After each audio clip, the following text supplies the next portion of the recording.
The team continues to do their best to try to identify what exactly Andromeda is. And as they move on, they discover that despite being analogous to a bacteria, it's completely unlike Earth life. For starters, nitrogen is present along with hydrogen, carbon, and oxygen in its makeup, hinting that it's based on a different biochemistry, which is confirmed when they discover a complete absence of amino acids, meaning that there are no proteins of any kind. This is a scenario that they prepared for, since it was entirely possible that they would run across something actually alien.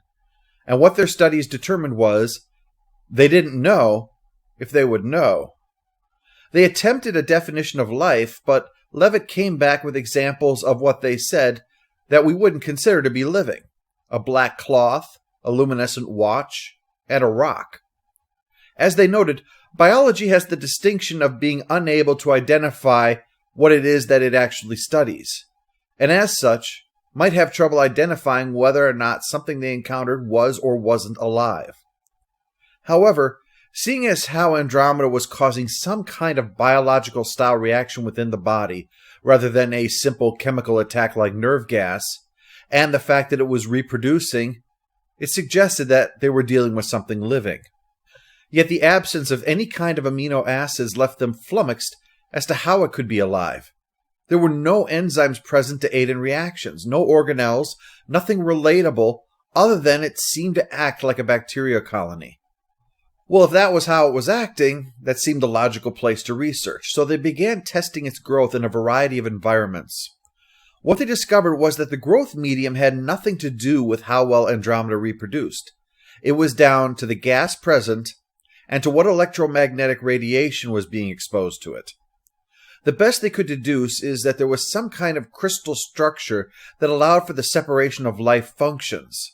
But this was barely scratching the surface, and Stone laments aloud that he wishes that they had a physical chemist, and leaves unstated instead of Hall. After all, Hall brought in nothing but the fact that he is a practicing physician and knows a little bit about blood pH. Forcing him on the team in place of someone with unique and useful knowledge is clearly an irritant. At the moment, the irritant is working to get information out of the patients through both examination and questioning. Mr. Jackson confirms their suspicions that the thing came down, someone decided to go and pick it up, and after much debate once it was brought back, they decided to bring it to the town doctor. An hour later, the whole mess started, everyone either dying or going insane. 90 minutes after that, the van shows up, and the military men on board die as well. Mr. Jackson also mentioned that just before it happened, Officer Lewis of the Arizona Highway Patrol came through town as part of his normal patrol. Thinking about this, Hall uses the computer to scan for unusual deaths, something that would naturally be important if you're looking to prevent unusual outbreaks. It's important to remember that this book came out in 1969. The microchip hadn't even been invented yet. So this might seem humdrum to us today, but realize what a radical idea that this was at the time. Well, it turns out that Officer Lewis did indeed have some kind of strange mental breakdown. He was in a diner where he murdered 5 people in a paranoid fit, and then turned the gun on himself. Hall gets in touch with the Highway Patrol doctor, and after making clear how serious this is, he even has the guy subjected to an Army interview, which means being detained for 48 hours without charges. The doctor admits that Lewis was diabetic and was known to refuse to take his insulin. Well, they all know that Andromeda kills by clotting the blood. Hall wonders if something else is happening in the people who go crazy, that perhaps blood vessels in the brain ruptured. It doesn't seem to have anything in common with how it kills, but Burton realizes the anticoagulant tests he did were never autopsied, and it confirmed that what killed the subjects in that case was exactly that. What had happened with the cases in Piedmont of the crazy people was that they likely had some kind of condition that interfered with blood clotting, like vitamin K deficiency, or perhaps they were on blood thinners. There are lots of things that could cause this. Hall has figured out that the clotting might be killing the victims before the real target of Andromeda can be reached, the brain. The brain is something that Crichton repeatedly touches on throughout the book. For starters, the fact that it is targeted by Andromeda. although why is uncertain. But it is established that the brain is special. As noted, it's the one place where the normal blood flow rules do not apply. The vessels that go to the brain don't operate the same way that they do throughout the rest of the body, adjusting depending upon healthy circumstances, whereas the rest of the body might see its supply increase if more is needed from that particular part, like if the muscles are being used, or to cut off flow, such as to the extremities to preserve heat for the core organs in freezing temperatures. Now, this is likely related to Stone's musings earlier in the book that the brain might be more trouble than it's worth. It is so disproportionate to the rest of the body as far as its demands go, all for something that's capable of being self-destructive. Stone muses about being in meetings with the Joint Chiefs and picturing them as nothing more than brains, plotting to outthink and destroy other brains. And yet at the same time, he and Levitt consider an unpopular position on alien communication, called the messenger theory, that alien attempts at communication using what we might normally consider, like radio or light, might be the fastest form out there, but they're too impractical due to diffusion over interstellar distances. The way it might work is send out a biological agent to then construct itself upon arrival with another species, perhaps even just a self-contained brain, to then make first contact with this new civilization. As Stone notes, if you aren't familiar with microscopic anatomy, how would you know whether you were looking at a liver cell or a brain cell? Ultimately, it's brains that may be sending messages, and brains that are trying to protect people from the lethal effect of that. Yet the peculiarity of brains is that they are capable of so much, and yet can so easily fall short even among geniuses. I previously discussed Atul Gawande and the 4 big killers in surgery, the one being infection, the other 3 being bleeding, unsafe anesthesia, and the final one, the unexpected.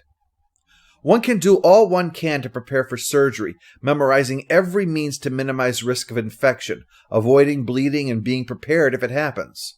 Gawande relates in his book, The Checklist Manifesto, of how one of his patients survived losing 30 units of blood, 3 times what the human body contains, because they had prepared for the worst-case scenario.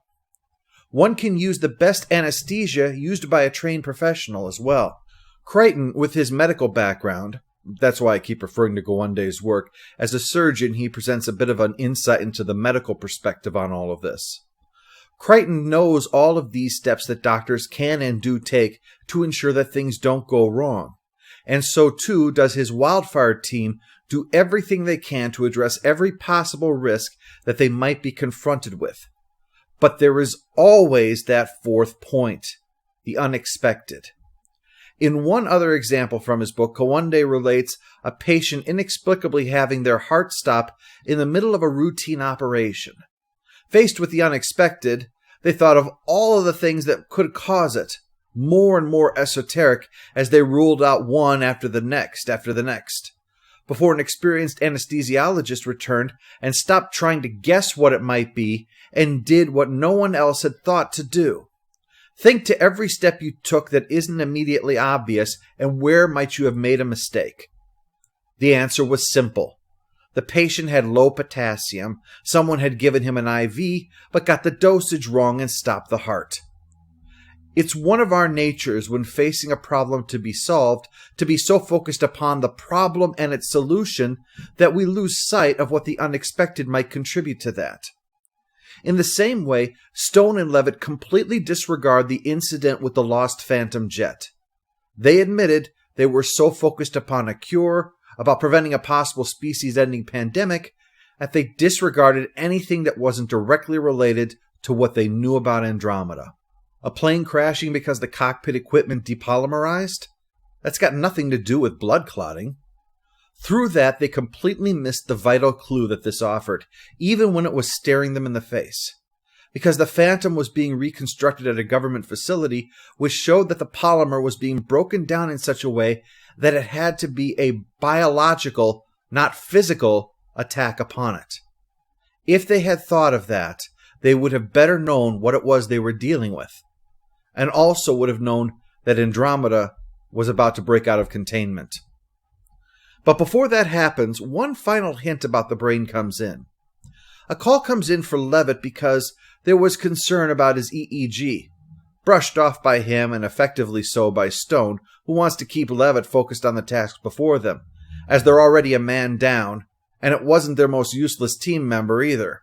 No need to take Levitt out of commission when the man was fine. Except he wasn't fine.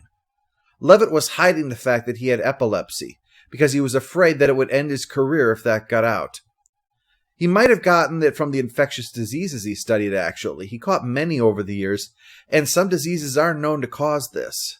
And he'd covered it by refusing to look at flashing lights, saying that it reminded him of driving an ambulance during the war.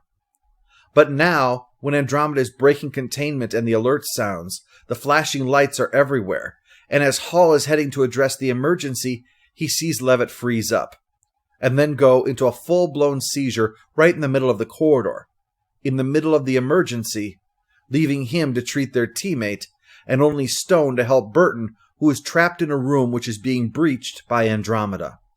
You can try to anticipate everything, but when men, technology, and safety procedures are unreliable, sooner or later, that fourth point, the unexpected, is going to be the problem.